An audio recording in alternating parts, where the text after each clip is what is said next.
So thank you very much for the introduction, and thank you very much for inviting me at the Linguistic Justice Society's webinar series. So the title of my talk is indeed Linguistic Injustice and Translation in Analytic Philosophy. And this is not the case. There will be two parts in the talk. The first one specifically dedicated to linguistic injustice, and the second one on translation and how it's linked to the problem of linguistic injustice. So just to give an outline of my presentation, in the first part, I will provide some definition what's linguistic injustice. Maybe for some of you, it's already clear, but it's best, according to me, to start from some definition in order to have some basics or background, common background to share together before starting the main argument. Then I will try to answer this question: why is it a problem nowadays, and specifically why it's a problem in analytic philosophy.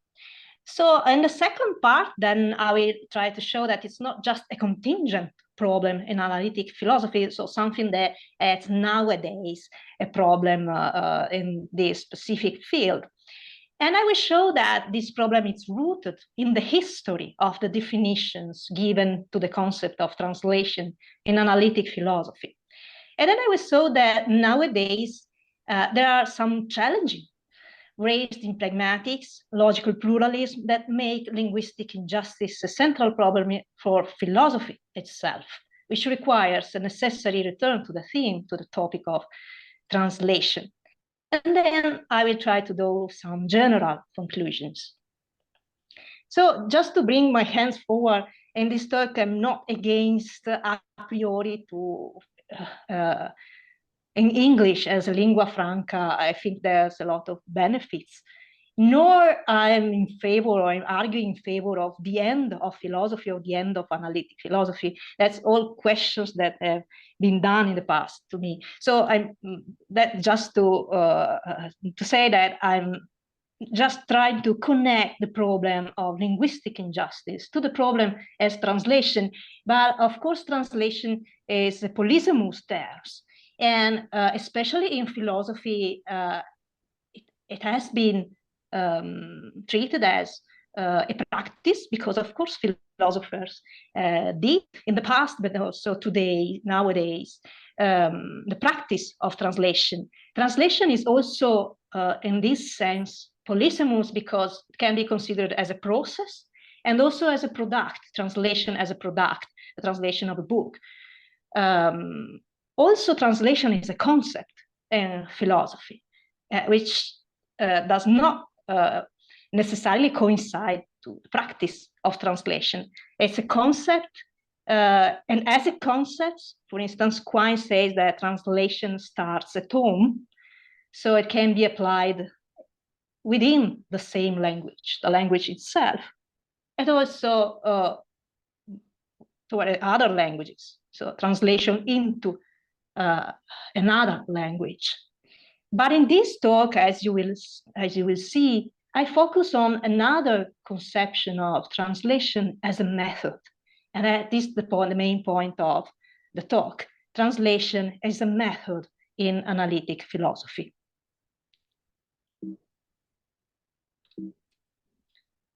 So just start with the definition. What's linguistic injustice? There was an article by Filippo Contesi, Chapman, and Sandys that I found very enlightening, saying that analytic philosophy has a language problem. And this problem is one at the roots of analytic philosophy's contemporary state of decadence. So what's this problem? This problem is called linguistic injustice. And just to provide a definition, linguistic injustice can be defined as the unfair treatment or marginalization of certain languages, which can lead to the exclusion of specific groups from philosophical discourse.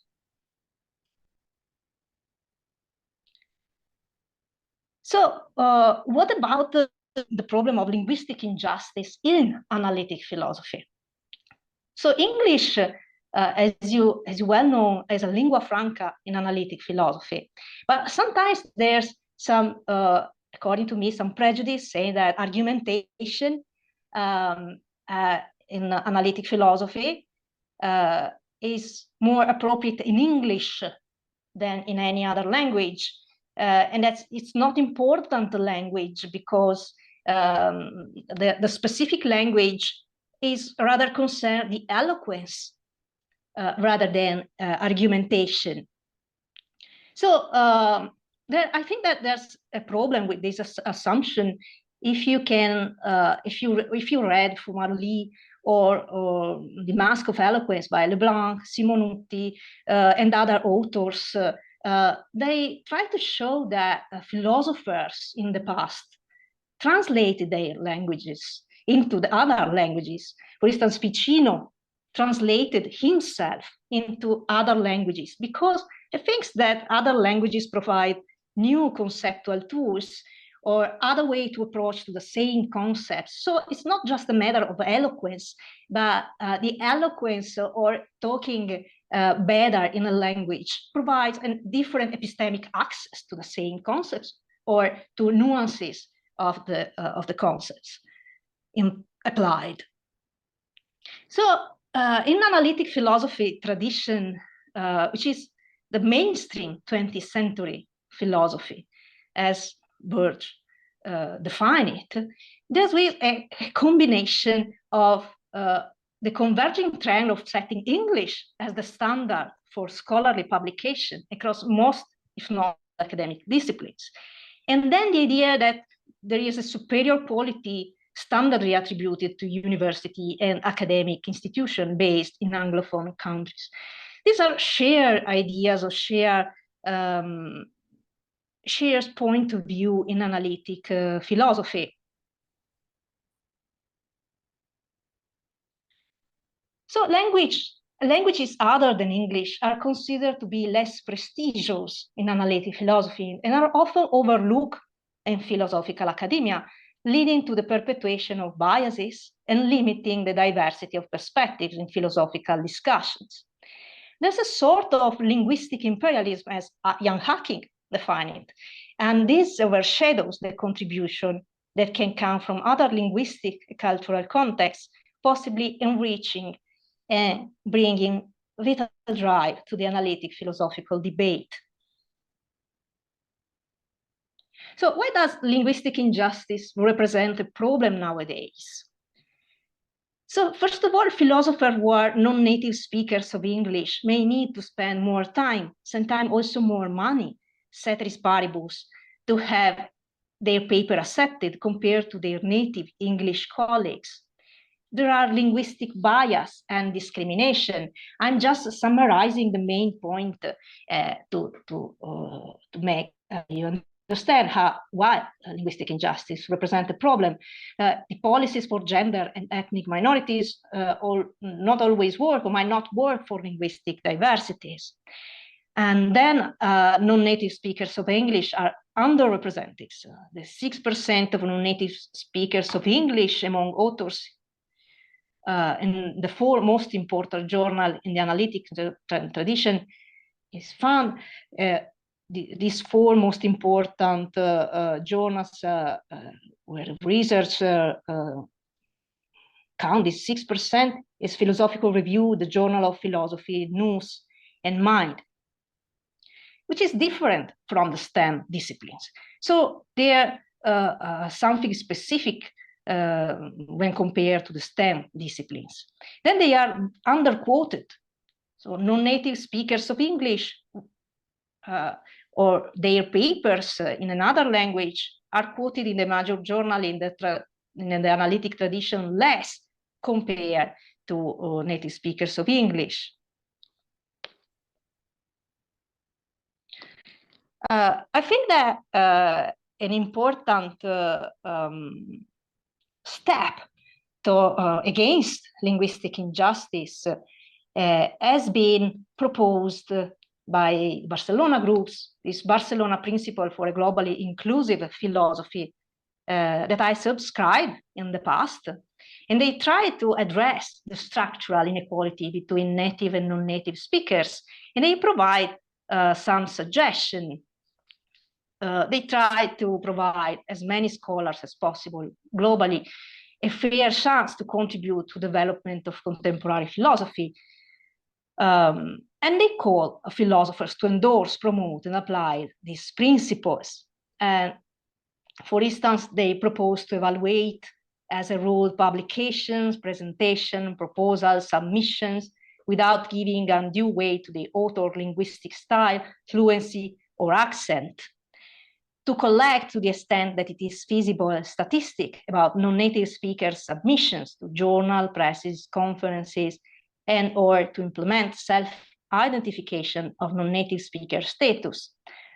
To include, to the extent that it is feasible, non-native speakers within journal editorial boards, book series, editorships, scientific committees, etc. To invite, to the extent that it is feasible, non-native speakers to contribute to journal special issues, edited collections, conferences, to provide, to the extent that is feasible, educational and hiring opportunities to non-native speakers. And we all know, as part of committees, scientific committees, editorial committees, how it is difficult to apply this principle. And maybe we'll discuss it later.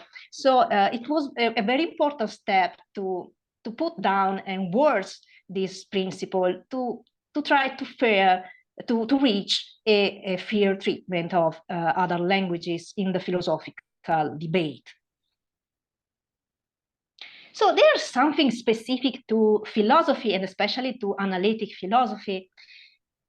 Well, in analytic philosophy, as in other disciplines, Chiesa and Galeotti argued, non-native English speakers are at a disadvantage compared to native speakers of English, and so might be the victims of bias and prejudice.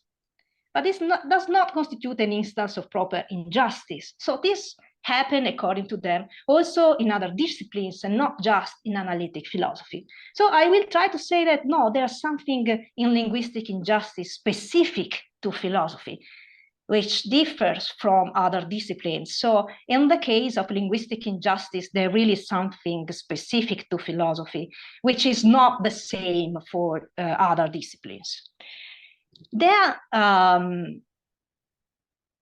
for instance, Contesi and Terrone argue that after the logical positivist emphasis on the demarcation between meaningful and nonsensical statements, in fact, analytic philosophy has not paid much attention to the nature of philosophical language. We should be scientific, language neutral.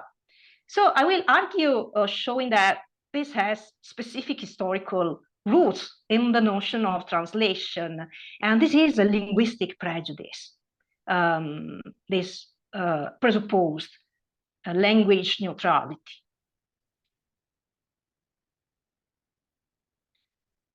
Other author, for instance, Lisse, remarked that the presence of philosophical translator advocates is necessary to overcome the limitation caused by linguistic injustice in the field of analytic philosophy. And I agree, but it's not just a matter of translation practice, as I will try to argue. Yes, there is a need for philosophical translator advocates, but it's not just a matter of translation practice. The philosophical translator advocates recognize the lack of translation or bad translation into English is a huge epistemic cost.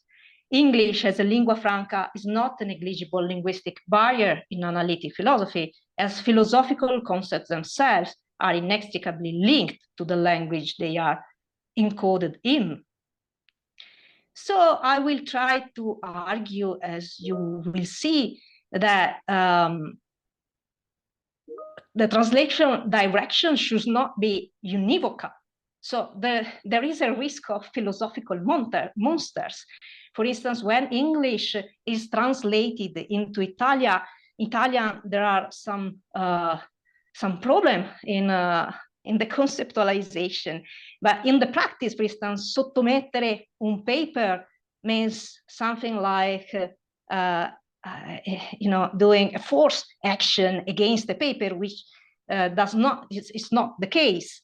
Or problema sfidante which sounds very bad in Italian, or even worse, attitudine proposizionale, that translates propositional attitude, as wrong, because we have a history of translation of the term propositional attitude, and in Italia is atteggiamento proposizionale, which is different from attitudine.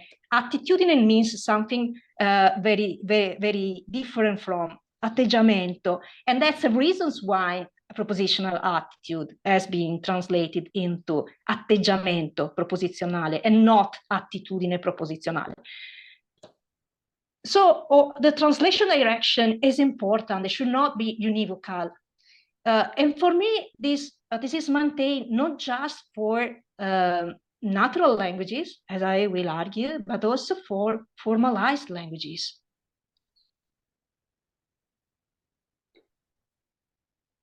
So let's go to the second part. Is it just a contingent problem? So nowadays, linguistic injustice presents itself in these four, as we saw in the first part of the presentation, with this kind of problems. Is it something contingent that we have nowadays? So it doesn't touch the nature of philosophy, or does not matter about the nature of philosophy, or specifically analytic philosophy, or is something more than that? So if we go to the founding, to see the founding fathers of analytic philosophy, they had a lot of translation practice. They wrote in another language. They translate into other languages. If we see Wittgenstein's, Frege, Carnap's work, they wrote in German. Tarski wrote in Polish, and other founding fathers translated their works into English. Think about Austin, who translated Frege, and Elizabeth Anscombe, who translated Wittgenstein. So there was a practice of translation, but as I said, translation is a polysemous term. But in doing that, there was also a conceptual analysis of the term. In translating their work into English, in the translation of their work into English, there was also a choice of the term, and the choice of the term had an influence of this conceptualization of the topics they were talking about. So it's not just a matter of translation practice, but the translation practice has influence on the conceptual level of discourse. But here I will, as I said at the beginning, I will focus on translation as a method in analytic philosophy. So translation is the mark of analytic philosophy, and this can be seen in its history. It defined philosophy as analytic. The very idea of analysis in analytic philosophy of language requires the concept of translation. The concept of analysis itself as a philosophical method rests on translation, and especially on the translational notion of analysis as a paraphrase. This is not an idea of mine, this is an idea by Diego Marconi, who wrote, here the original idea was to rephrase ordinary sentences that appear to raise philosophical difficulties in such a way that difficulties would disappear. What I would do is to extend this idea that analysis require translation, and translation not only in another language, but also inside the same language. But I would extend to different levels and different directions, not just into English. So let's see the definitions that has been given to translation as a method in analytic philosophy. Translation has been considered as a paraphrase, been defined as a paraphrase, for instance, by Frege, who intended his formal language to serve as a paraphrase for natural language in scientific contexts.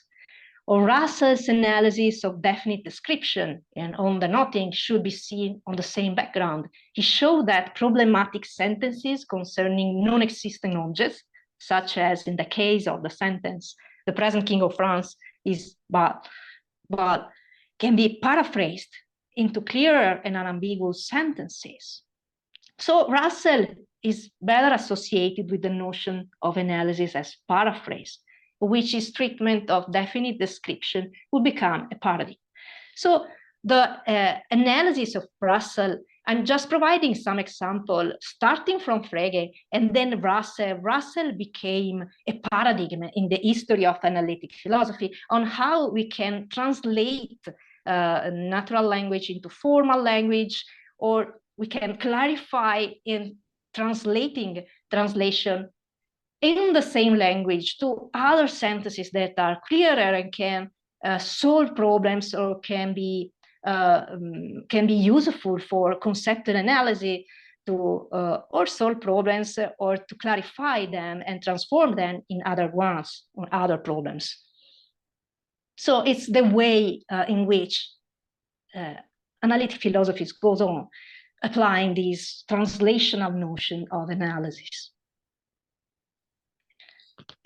Also, Carnap employed the idea of translation as a paraphrase in his logische Syntax der Sprache to show that sentences regarding objects were in fact referring to words by translating them into the formal mode of speech, what he called formal mode of speech.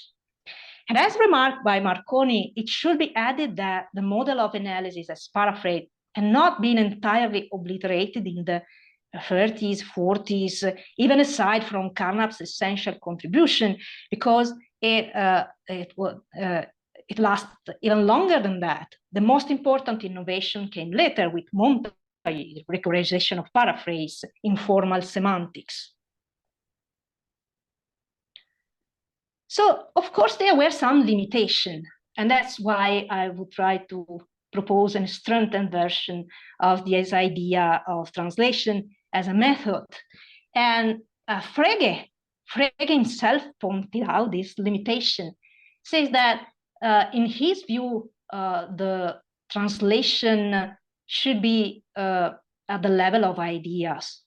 The difference between a translation and the original text should properly not overstate the first level, the level of ideas, the level of sense, which is objective. To the possible differences here belong also to the coloring and shading with poetic eloquence seeks to give to the sense. See that we go back to the problem of eloquence we talked about at the beginning of the talk. So there are some coloring and shading and nuances of meaning that are provided when talking other languages. But this is put aside by Frege, because the translation should be at the level of what is objective, because such coloring and shading are not objective and must be evolved by each hearer or reader according to the hints of the poet or the speaker. So there's a limitation, and Frege pointed out this limitation. And this is even more a limitation after the pragmatic term. Translation need not preserve just to preserve the tone or communicative effect for Frege. And this is put in the pragmatic side of meaning, which is not objective. But nowadays, this after the pragmatic term, this is very important. The pragmatic side matters to translation.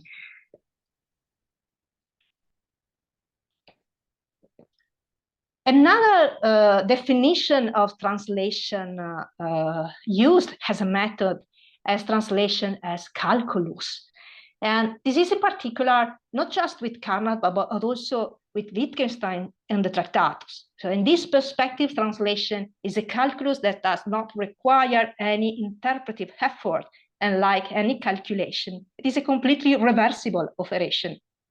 So you can see that this idea of language neutrality comes from the definition provided to translation in analytic philosophy. It's not as not accidental if nowadays we talk about English as a language neutral, as language, the neutrality of English as a language for analytic philosophy. But because this is rooted in the history of the definition of translation, the set of rules that determine translation applied in reverse reproduce exactly the original source text.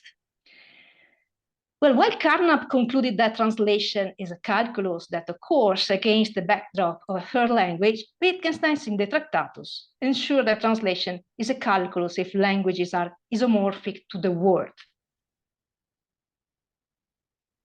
And this is a limitation pointed out by Wittgenstein himself. Translation does not result in a predetermined outcome, either before or after the translation process. This is due to the fact that translation is not a mechanical calculation. It is necessarily linked to reality, and the rules governing translation have a structurally contingent nature. So the limitation is the idea of calculus, which is connected to logical positivism and the exclusion of important aspects of language and meaning. So here there's Wittgenstein's well-known criticism to the Vienna Circle. Language serves various purposes beyond simple empirical description.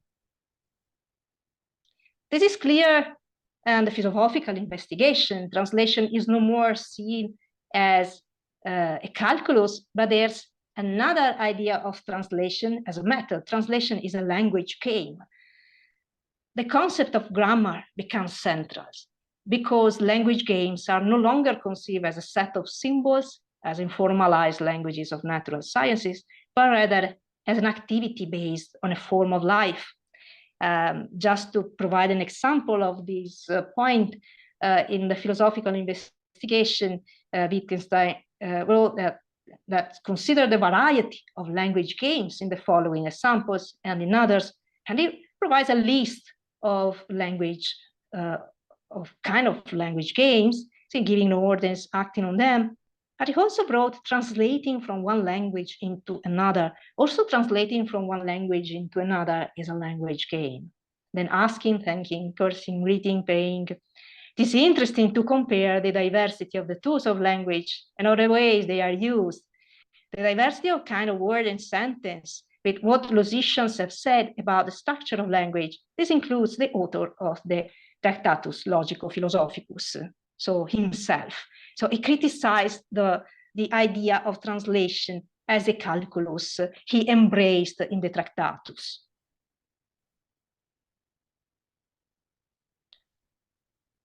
So as you can see, in the history of translation, definition of translation provided in analytic philosophy, there's this translation is a method, but then translation is defined in different ways, as a paraphrase, then as a calculus, as a language game. But when you look at the Vulgata on translation in analytic philosophy, usually we talk about Quine and Davidson. It's like that there was no history of definition of translation in analytic philosophy. So some scholars have argued that with the honorable exception of the Americans, Quine and Donald Davidson, even the linguistically oriented analytic philosophy of the post-war period has generally failed to engage with the topic. So at this point, we can say that Quine and Davidson did not abruptly make central the issue of translation that had been ignored by the colleagues. Frege, Russell, Carnap, Wittgenstein talk a lot about translation. The difference with Quine and Davidson is that Quine and Davidson gave it greater and strategically different importance in analytic philosophy. But it's not true that it was completely ignored before then. The central problem in Quine and Davidson becomes the concept of equivalence in translation.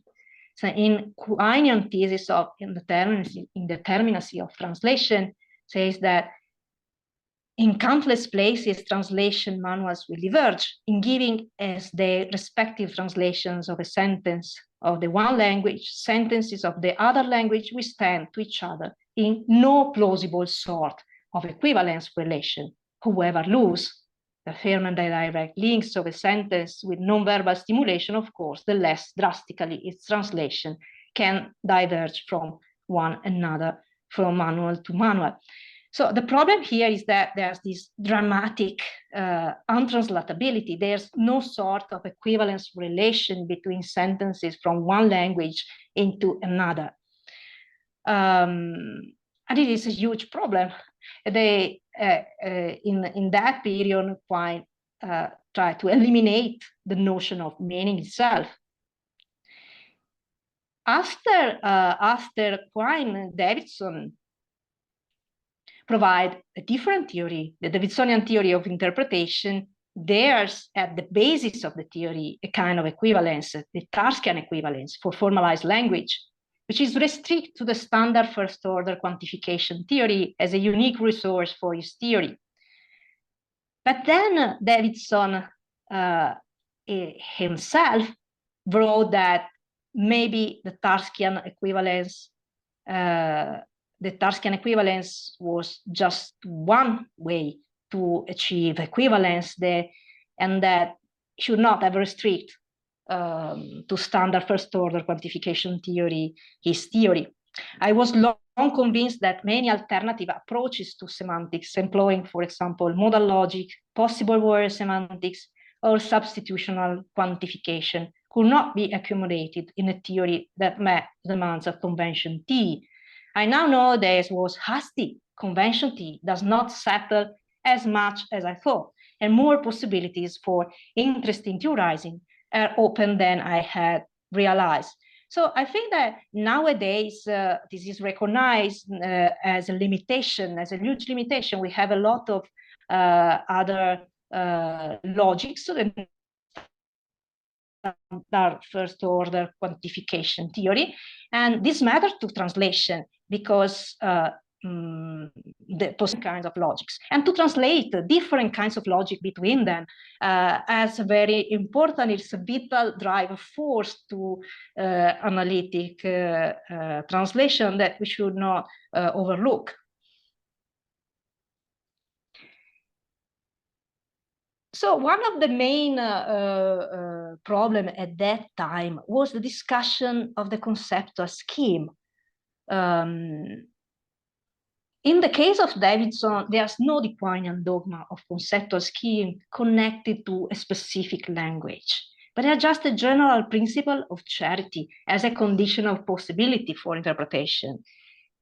But at the same time, Davidson wrote that to recognize a language as a language, the language should be translated into another. There was a criterion of translatability. To define a language as a language, the language has to be in principle translatable into another. In radical interpretation, he presents the principle of charity and argues that to interpret the foreigner speaker, it is necessary to attribute a sentence that appear to be held true and conditions that make those sentences correct from our perspectives or from the perspectives of the speakers, of the interpreters, sorry. In the same vein, Grady's principle of humanity, he wrote, it is of fundamental importance to make the interrelation between the other person's beliefs and desires as similar as possible to our own. Again, the interpreter's perspective. If a translation tells us that the other person's beliefs and desires are connected in a way that is too bizarre for us to make sense of, then the translation is useless for our purposes.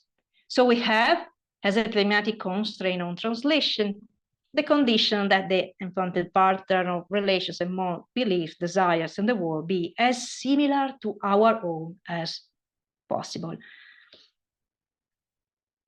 So I try to stress this idea of the interpreter's perspective, this idea that the other systems of belief should be similar to our as much as possible, because there was a huge debate on that after Quine and Davidson proposals about the notion of translation. So, for instance, Jan Hacking harshly criticized both principles, the principle of charity, but also the principle of humanity. To enable us to translate the speech of natives, make rise a rise mile. Charity and humanity have long been in the missionary vanguard of colonizing commerce. Our native may be wondering whether philosophical B-52s and strategic hamlets are in the offing who will not sit up and speak like the English. Linguistic imperialism is better armed than the military, for perhaps it can be proved by a transcendental argument that if the native does not share most of our beliefs and wants, is just not engaged in human discourse and is at best subhuman. The native has heard that one before too. So it was both the principles were harshly criticized by Jan Hacking. To tell the truth, I think that Hacking's criticism pointed out a very important risk, but it has not hit the mark because the agreement presupposed by those principles is more primitive and basic than singular beliefs about everyday life. They have the transcendental nature of a common background where even the case of local untranslatability can be identified. Without any common background, it's very difficult to identify even local untranslatability. So anyway, for what it matters for this talk, there's a link between these principles we had in the history of analytic philosophy and linguistic injustice. Hacking anyway rightly pointed out a real risk within the analytic philosophy of language, and particularly in such principles. In a form of linguistic imperialism, the interpreter's Anglophone perspective might unjustly eliminate the possibility for non-English speakers to have a different point of view.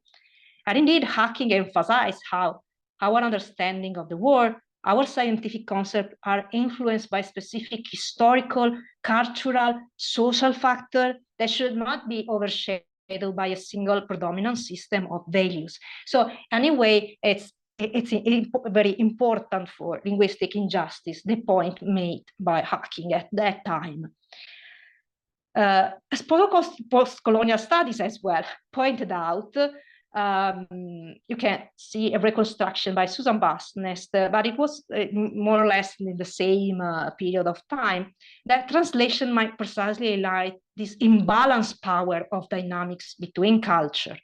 For instance, in the policy system theory by Evans or Turi, they show that the direction of translation and the quantity of translation can be used to discuss and to show and to highlight the imbalanced power dynamics between culture and between social groups. So what happened after Quine and Davidson? Because we are following the different definition provided to translation as a method. Well, this is true that translation is no more discussed, neither as a method nor as a condition of possibility for understanding others. So it is not so central as it was in the past. So it is not so discussed, or it's not made explicit that translation could be intended as a method for analytic philosophy itself. We don't discuss translation as a condition of possibility for understanding others. So something happened. There are some authors that anyway paid attention to translation. For instance, Sellars talk about the distinction between semantic and pragmatic equivalence. Burge again talked about a hierarchy of criteria between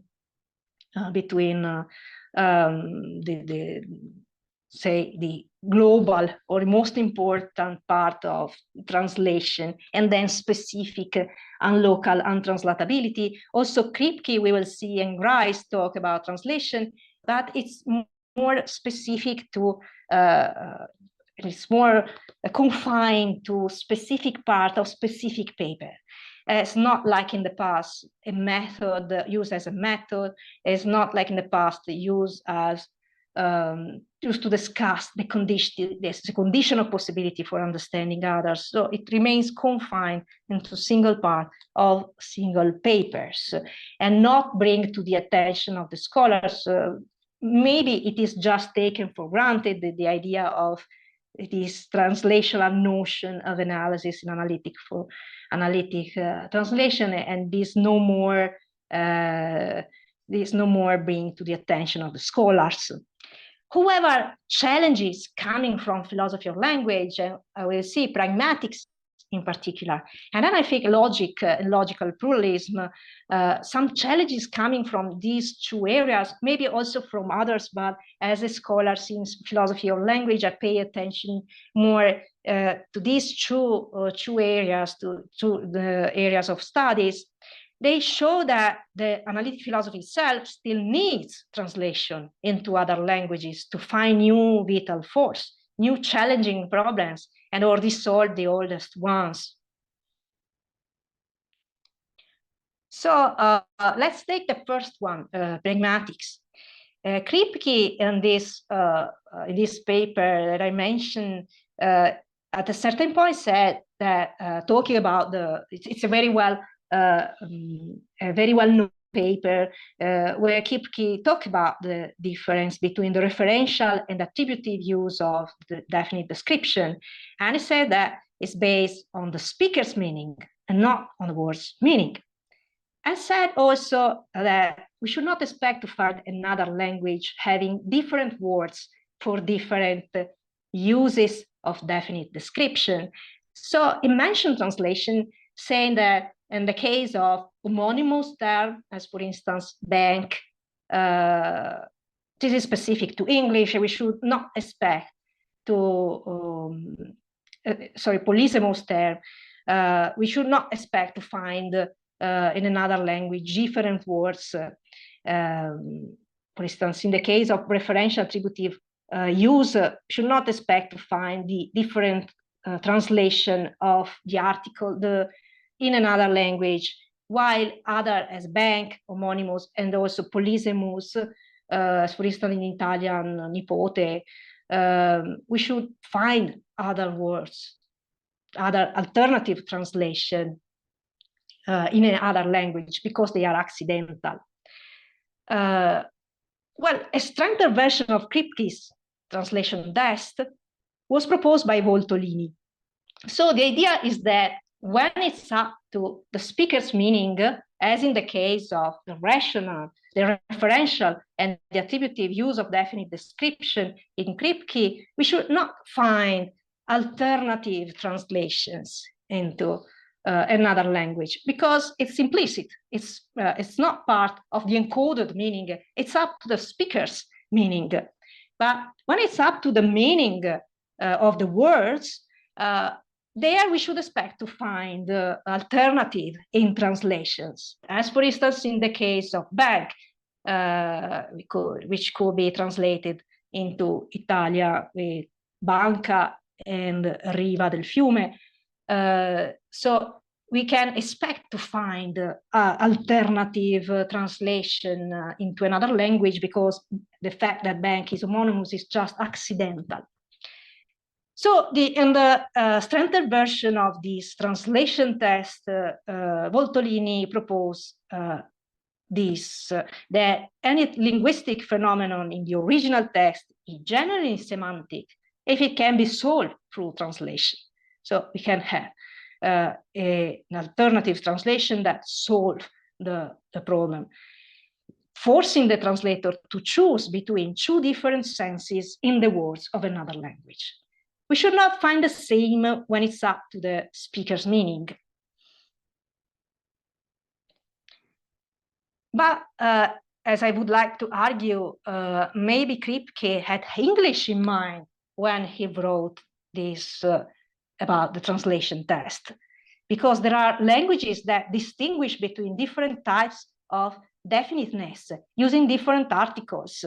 Of course, maybe we are not used to do philosophy in these languages. Think, for instance, Frisian or Malagasy. In Frisian, there are different words for the definite article. The D is both for the referential and attributive use of definite description, while A is just for attributive definite use of definite description. So depending of the use of the word, it could have different translation into Frisian. Because if we want to use the referential use of definite description, we should use D, while in the case of the attributive use of definite description, we should use A. And that's the same, the case of Malagasy, because we have Ni for the referential, for both the referential attributive use of the definite description, while Ilai is for the referential, just for the referential use of the definite description. So when considering other languages, when looking at the specific linguistic resources of other languages, we can see that some argument we propose, some test that we propose might fail. So it's important to look at other languages. It's not just a contingent proverbs. It's important for proceedings, for going on with conceptual analysis, to solving problems, to find out that some arguments are not well grounded.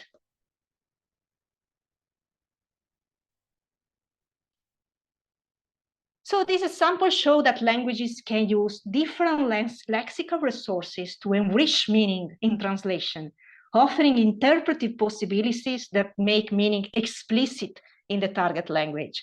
Thus, the use of definite description can be understood as a distinct form of enrichment of the logical form encoded by the linguistic utterance.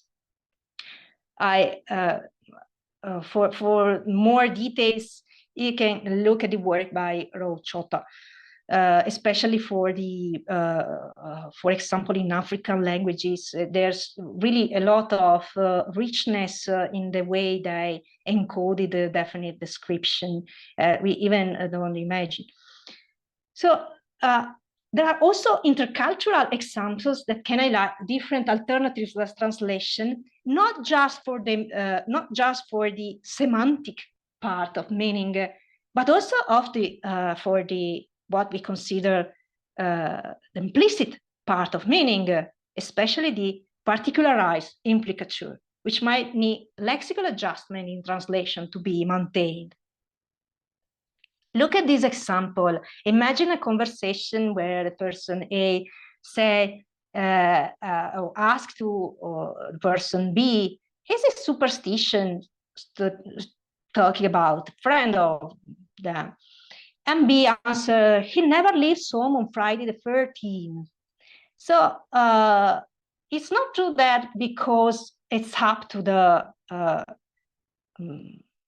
the speaker's meaning to intend that Friday the 13th is the unlucky day. So the implicature is that the person is a superstition because he never leaves home on Friday the 13th. The implicature is, yes, he is superstitious. But also in this case, even if it's up to the speaker's meaning, we can have different alternative translation precisely because we want to maintain the particularized implicatures.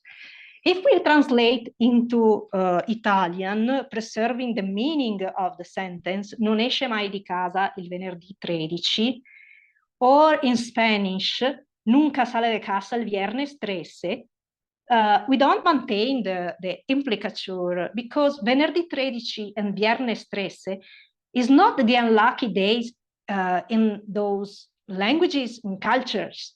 So if we really want to maintain the implicature, we have to change and a kind of lexical adjustment on the meaning of the sentence. So we cannot translate with venerdì 13 or viernes 13, but we have to modulate and find out the cultural equivalent. For instance, non esce mai di casa il venerdì 17, because in Italian, venerdì 17 is the unlucky day. And in this way, we can maintain the particularized implicature. Or in Spanish, nunca sale de casa el martes 13. We need martes 13 because martes 13 is the unlucky day in Spanish in order to maintain the particularized implicature that this person is superstitious. So let's go to the other field, logical pluralism. So one area of research that is currently flourishing concerns the problem of translation within logical pluralism, which refers to the numerous non-classical logics that either expand upon or compete with classical logic, going beyond the Davidsonian use of the standard first-order quantification theory. Logical pluralism and translations of logic are at the forefront of current debates surrounding the philosophical foundation of logical consequence. There exist translation-based approaches to the concept of deductive equivalence between consequence relation, which is the relationship between sets of sentences. So there are kind of linguistic injustice also for formalized language if we confine our theory to, for instance, as in Davidson, the standard first-order quantification theory. Because nowadays that we have different logics, we have problem in translation from one system to another. The debate so concerns also the problem of understanding which translations of logic preserve the meaning of logical constants. And logical constants, as for instance, the quantifiers, the connectives, are traditionally taken as invariable across language. So it was thought that in the history of analytic philosophy, logical constants are transparent to translation, should be maintained across languages and invariable. But if we will look at other languages, also simple connective as and usually is given standard meaning in semantics. In pragmatics, also pragmatics, it was treated as a generalized implicature in Grice. It is believed that it remained unchanged, untouched by translation, differently from particularized implicature.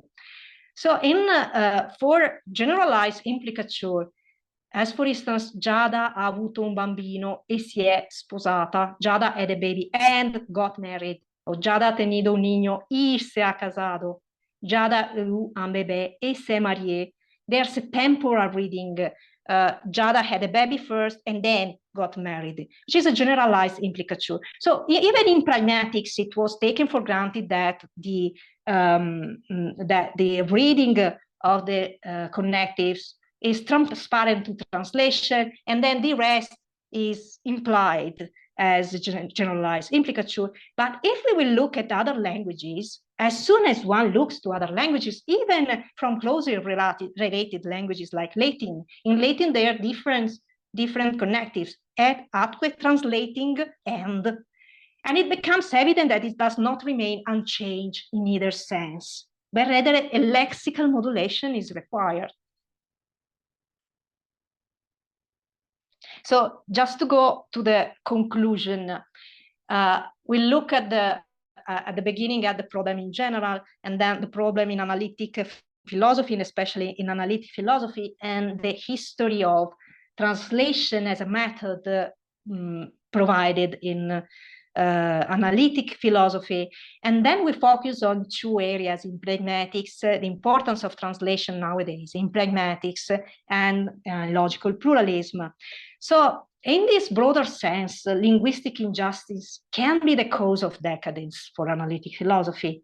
A broader translational notion of analysis is needed for both natural and formalized languages. Other languages are necessary and do not represent just a contingent problem, because translation is the method of analytic philosophy. And the construction, which is for me a social construction, going back to Yannaking, a social construction of knowledge needs diversities. Close communities evaluating others as Greek or barbarians based on their system of beliefs and values are destined to fail. So what about the future? For instance, in the case of conceptual engineering, which is nowadays at the core of analytic philosophy, assessing, refining concept or language use to improve philosophical discussions, debates, argument, translation may contribute to this goal by acting as a litmus test for conceptual differences across languages. And translation can still highlight the need for greater recognition of conceptual differences, which are fundamental for the life of philosophy, and especially, I think, analytic philosophy, because translation is a method, and encourages the inclusion of non-dominant languages in analytic philosophical discourse. Thank you very much for your attention. Of course, all your questions and suggestions are welcome.